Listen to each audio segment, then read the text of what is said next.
Баба Таня никак не хотела покидать свою родную деревушку. Дочь и сын наперебой уговаривали ее бросить это нелегкое деревенское житье и перебраться к ним. Дочь звала в Санкт-Петербург, сулила удобства, врачи под боком и внуки рядом. А сын звал в Новгород. Город поменьше, но тоже с комфортом и заботой. Они звонили почти каждый день, умоляли. «Мама, ты ведь уже не девочка, зачем тебе одной в этой глуши?» Но Татьяна никак не могла решиться. Ведь дом был ее сердцем. Он стоял на пригорке с видом на сосновый лес, и каждое утро она просыпалась под щебет птиц, выходила на крыльцо и любовалась рассветом над туманными деревьями. Вдоль забора густо росли яблони, которые они с мужем сажали в первый год брака. Как же можно их бросить? В каждом сучке, в каждой веточке воспоминания о прожитой вместе жизни. А как оставить огород? Стоит 1 год не вскопать землю, и она зарастет сорняками и травой. Малина тоже требовала ухода. Каждую весну и осень нужно было подрезать старые побеги, пропалывать от крапивы. Если не следить, кусты разрастутся, и заросли станут непроходимыми. Нет, Таня не могла и думать о том, чтобы уехать навсегда, ведь здесь прошла вся ее жизнь. Хотя зимой в деревне было тоскливо. Почти все соседи разъезжались по городам, и оставались лишь 3. Она, баба Зоя на въезде в деревню и дед Егор на другом конце улицы у автобусной остановки. Остальных стариков на зиму забирали дети или внуки. Баба Зоя давно не ладила с дочкой, та несколько лет не приезжала и даже не звонила. Егор вообще никогда не имел семьи, был нелюдим и молчун, но когда-то в молодости безуспешно сватался к Тане.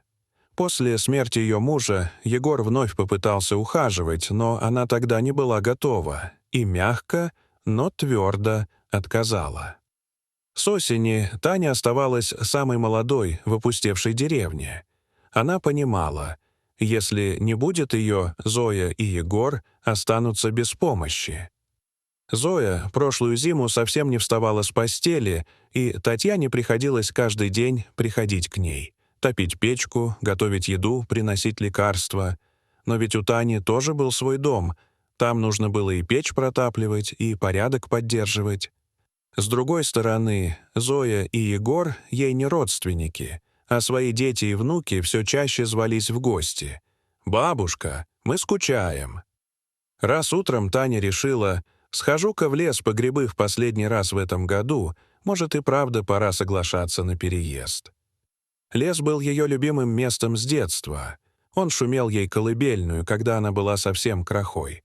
Шла она, выбирая грибы, собирала в ведерко бруснику, а мысли все крутились о детях, о доме, о том, как правильно поступить. Вдруг на тропинке перед ней появился серый комочек, что-то жалобно поскулило и забилось в траве. Она нагнулась. Это был молодой волчонок, лапа его была опухшей и синей, он едва дышал. Таня поняла, его укусила змея. Не раздумывая, она схватила малыша, прижала к себе и поспешила домой. Дома она разыскала аптечку, развела парацетамол в теплой воде и влила ему в пасть. Волчонок вскоре зашевелился и открыл глаза, но еще долго не мог встать.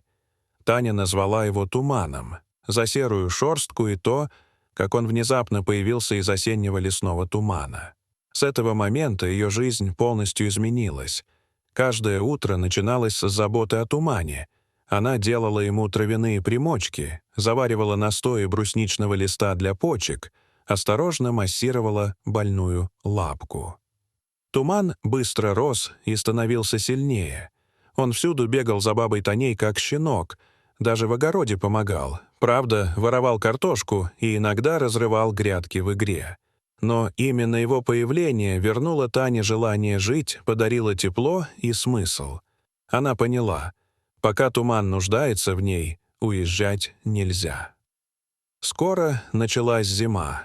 Чтобы волчонок не мерз и не заболел, Таня позволила ему спать в доме. С Туманом она ходила навещать Зою и Егора. Егор не мог поверить своим глазам. Таня словно помолодела. Ее глаза светились, голос звучал бодро, походка стала легкой, как в молодости.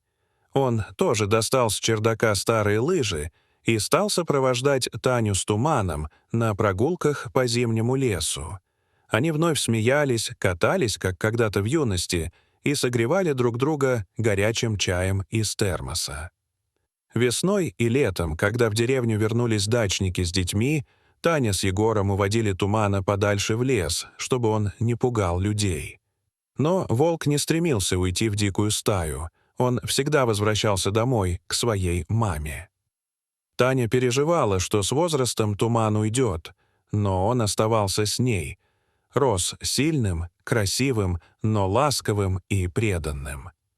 Однажды зимой Таня топила печь, собираясь навестить Зою, когда услышала на крыльце тяжелые шаги. Она подумала, что это Егор, но на пороге стояли трое незнакомцев. Их лица были хмурыми, в глазах — злоба.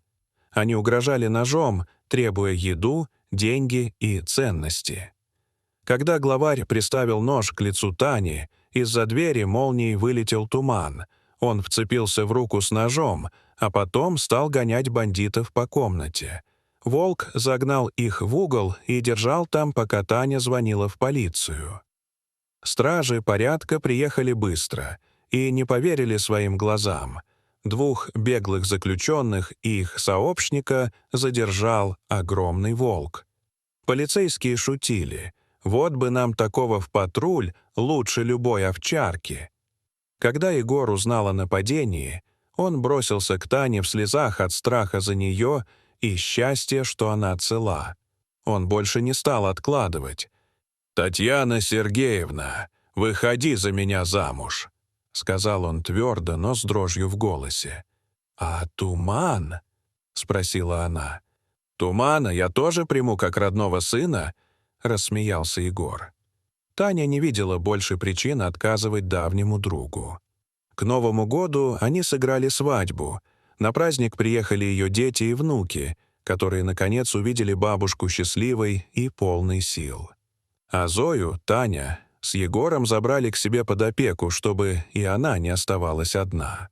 Туман прожил с ними всю жизнь, охраняя и защищая свою семью, даря им тепло и ощущение, что все в мире будет хорошо.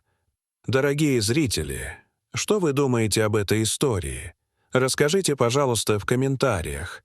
А если вам понравилось это видео, то ставьте лайк и подписывайтесь на наш канал. До свидания.